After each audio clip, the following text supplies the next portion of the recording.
Hi, everyone. Thank you for attending my talk today. I'm looking forward to sharing my research with you. But firstly, I want to thank Matt for hosting this conference and for allowing me to speak. And also thanks to Elvis for pointing it out to me this year. I did speak in the 2019 conference based in London. So it's great to see this conference is still going, and it's also across the Atlantic. So my topic, or my research topic, was looking at brief humanistic counselling with an adolescent client experiencing obsessive-compulsive difficulties. And it's the method I used was a theory-building case study. So this is part of my master's dissertation at the University of Roehampton in London. So who am I? I'm an integrative counsellor and psychotherapist in training, specifically with children and young people. And I'm about a month off qualification. I do work with young people currently. I'm more of a generalist at the minute. So I have worked with young people with OCD, but I also work across the board. I'm the host of the OCD Stories podcast, which has been going since 2015. And I interview people who have experienced OCD. So I get them to share their story. And I also interview some of sort of the biggest thinkers and experts and specialists in the world of OCD. And that's reached over 3 million downloads now, which is wonderful. And it's great to see it spread across the world, at least in English-speaking countries. So, and personally, my earliest memory of OCD was at the age of 7.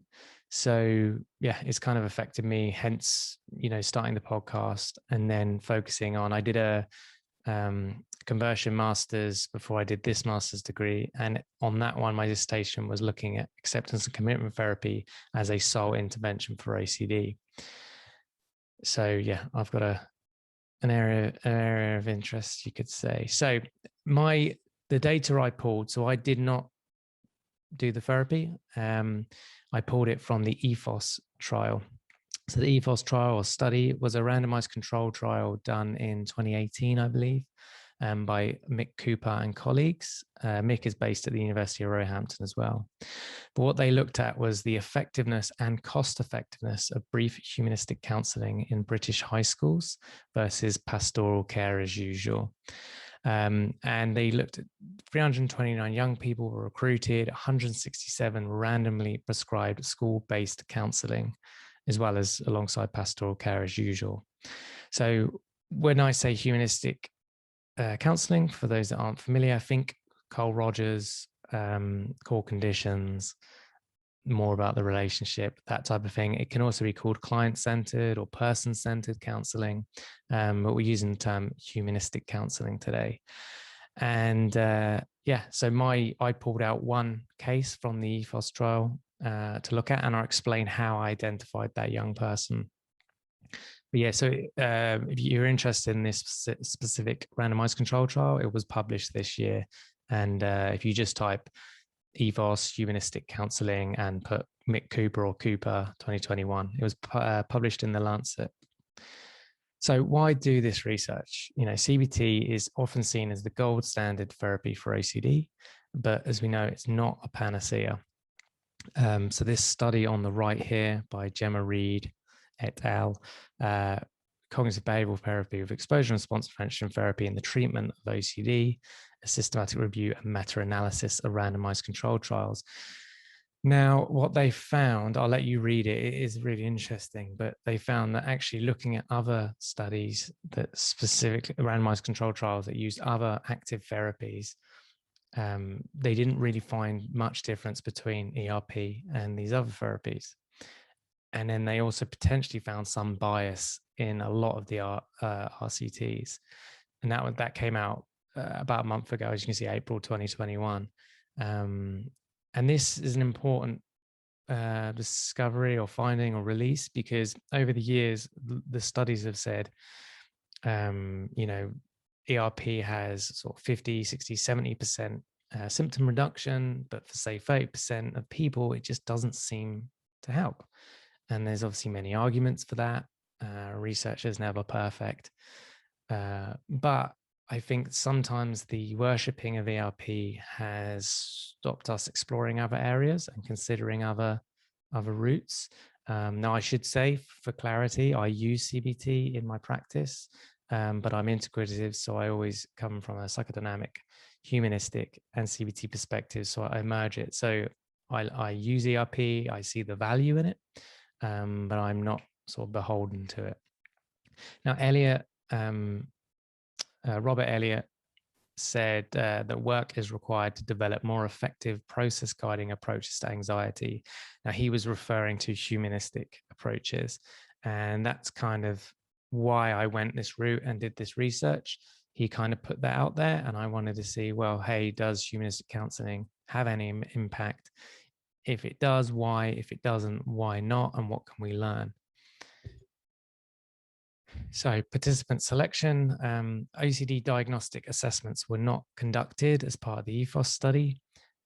So what I had to do was use the current view form, which is a counsellor field form. And one of the criteria or boxes on there was around OCD. So compelled to do or think things. That had to be ticked mild, moderate, or severe.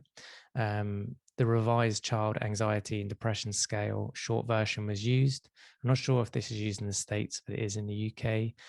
Always needed to be ticked for questions 12, 17, and 23, which are OCD questions on the subscale of ARCADS. And the patient had to describe as having OCD or sharing OCD symptoms in at least the first 3 sessions. So on the right here, I put difficulties, not disorder. That's why it's difficulties and not disorder in the title. So the participant was a boy, 15 years old, British Asian. The key sort of OCD themes that came up were harm coming to his family and emotional contamination. The counselling was 10 sessions. It was in a school setting, so a high school or secondary school setting, and the intervention was humanistic or client-centered counselling. Now, the counsellors had to kind of adhere, so they were being monitored for their adherence to the humanistic model. Now, my method was a theory building case study. For those that aren't familiar, the sort of originator of it was Bill Stiles. He's based at the University of Miami in Ohio, I believe.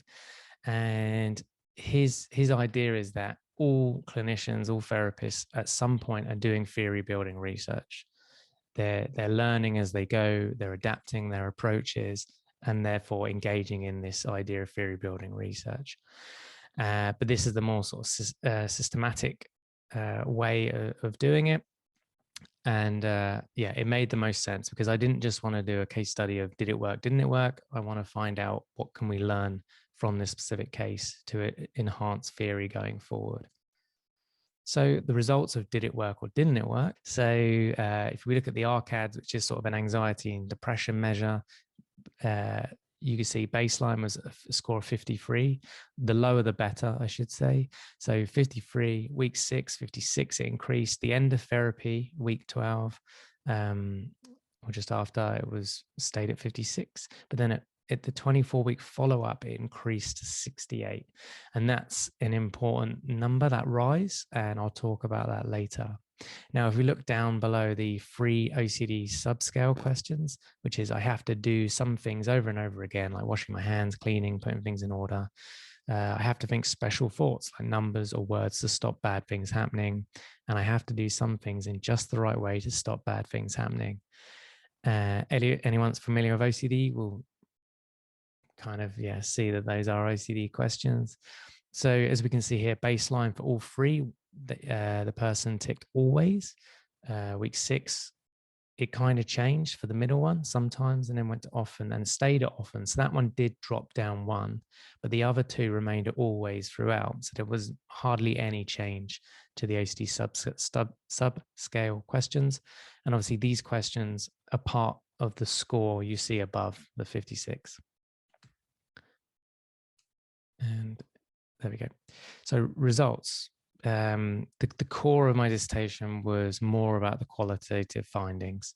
And yeah, so the 4 insights that emerge: 1, the counsellor being partially directive, the counsellor not aiding compulsions, silence in the sessions. A rise in positive affect does not mean a reduction in symptoms.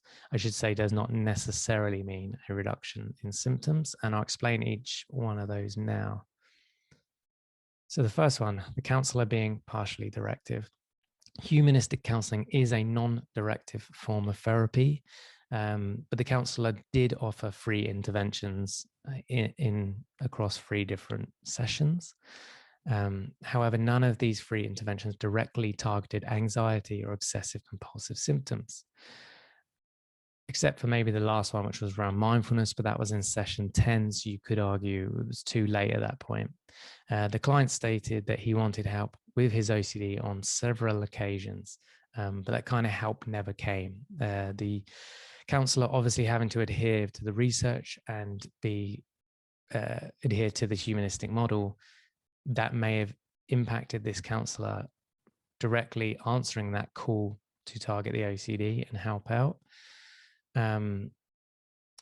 Yeah, so the next one.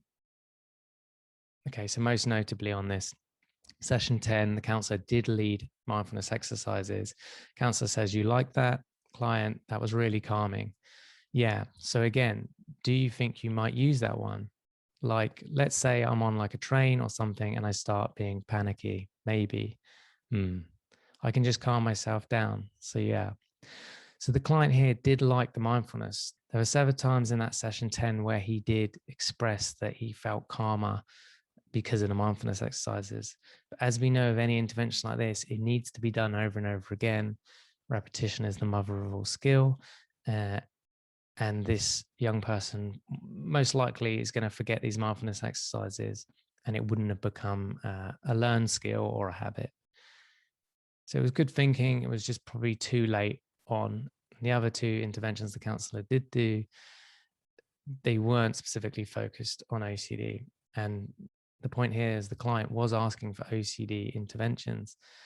And although it's a non-directive form of therapy, surely if the client is asking for it, then we can be directive, because if they're asking for it, that's person-centered, you know. Point 2.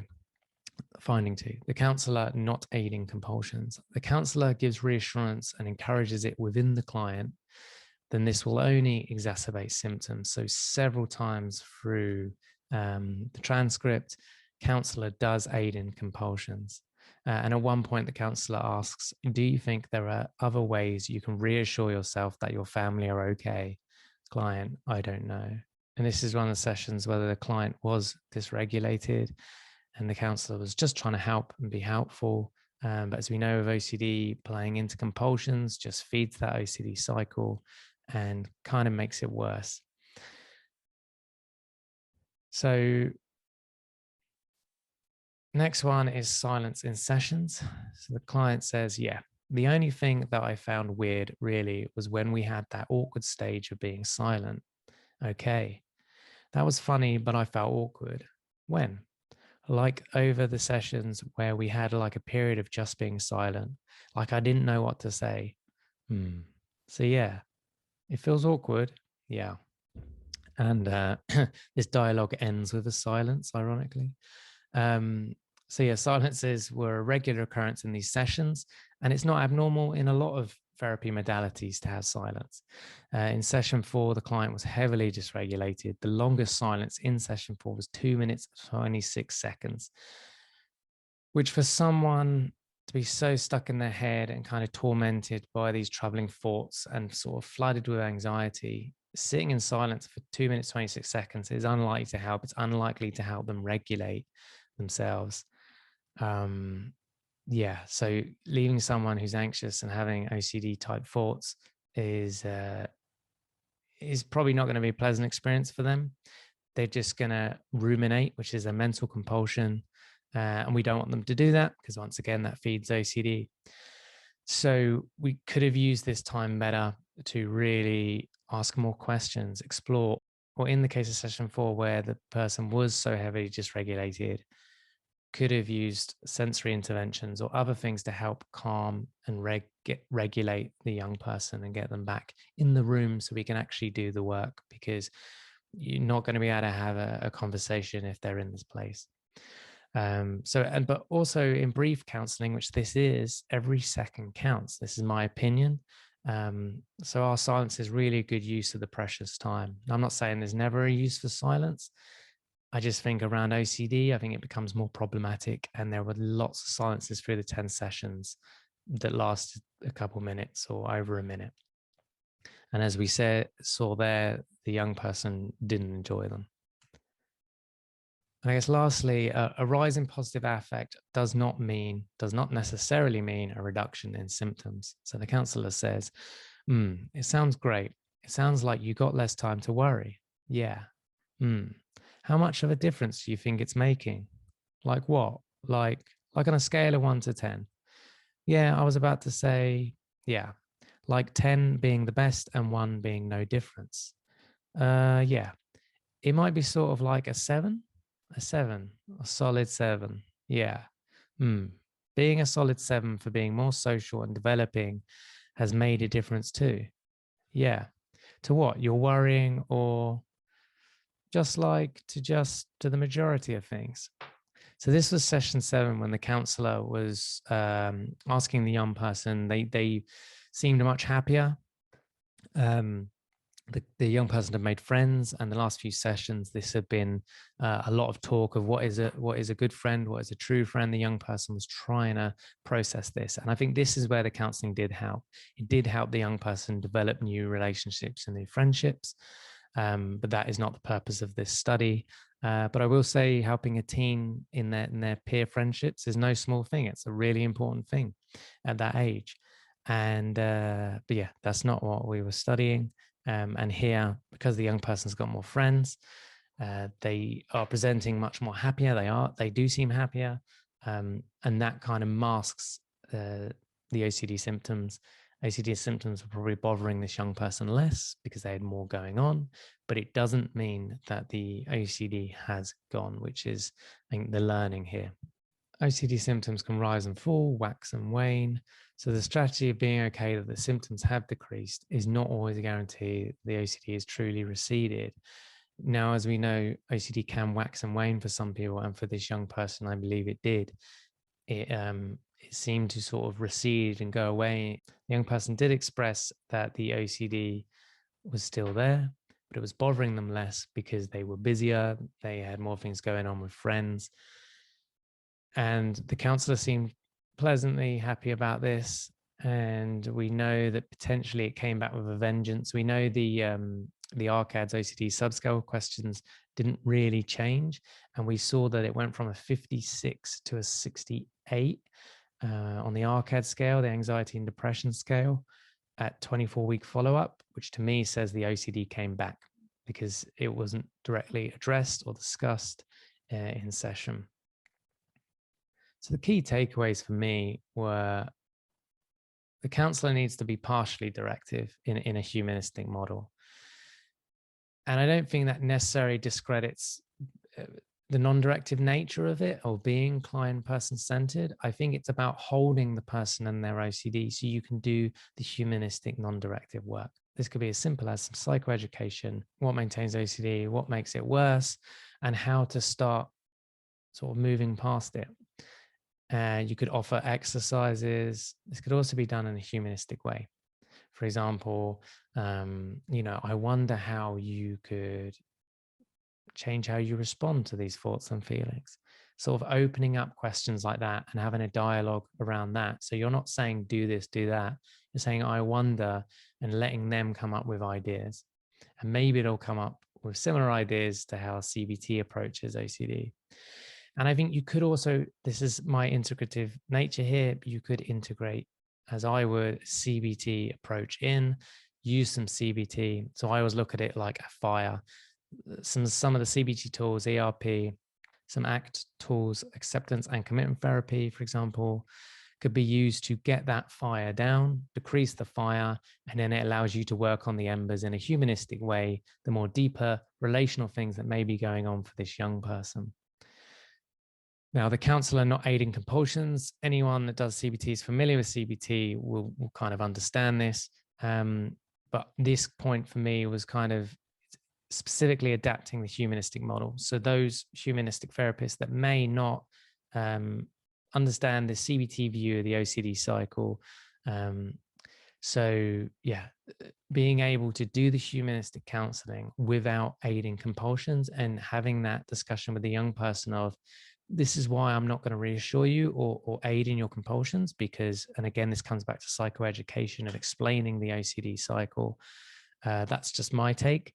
But I think simple things, often heard this many times on the podcast, people will say, I did whatever it was, other counseling or therapy that wasn't CBT, and they just kept asking me about my past, or they kept reassuring me, and I just wonder if we took away some of that, and then what impact would that have on humanistic counseling? Would it become more effective if we just take out some of these common quote unquote errors? Reduce silences in session if possible. It's just one case study, but based on this, I personally avoid silences unless I feel it's really necessary, because I want to use that time to really help the young person. And if they are silent, what's going on for them, and exploring that. And then lastly, a rise in positive affect does not necessarily mean a reduction in symptoms. Just to keep that in mind for any humanistic counselors or any other counselor of, hey, they seem to be saying they feel better, but they're also saying the OCD is there.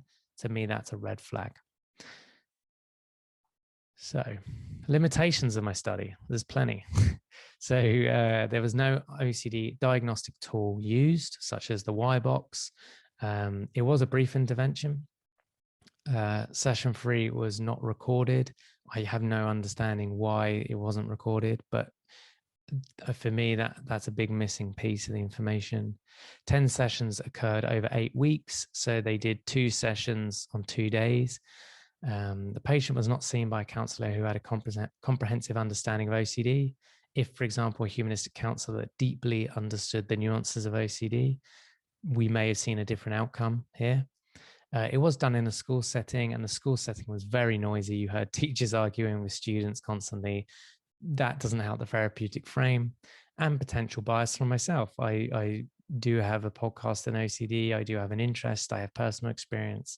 I think that I'm integrative takes away some of the bias, because I'm not attached to humanistic. I'm not attached to CBT or any model, really. I have my preferences, though, so that could bias this research. Future potential research. One is further research in what parts of humanistic counselling can help an adolescent experiencing OCD symptoms and which do not. I think this needs to be researched more. Longer term humanistic counselling should be explored, because it is about the relationship, and the relationship making an impact in 10 sessions is less likely than it would be in 30, for example. And lastly, test an adaptive model of humanistic counseling for OCD. And this, in my opinion, would include simple things: reducing silence, not aiding in compulsions, some psychoeducation as a framework to contain the OCD while you do the humanistic work, and to see what happens as a result. So thank you. Thank you for listening to me and my research. I hope it was interesting for you. I can't do the Q&A now, sadly. I had prior arrangements, but if you have any questions, I'll be happy to answer them or hear them, and you can reach me at ralphs1@roehampton.ac.uk. Thank you, and enjoy the rest of your day.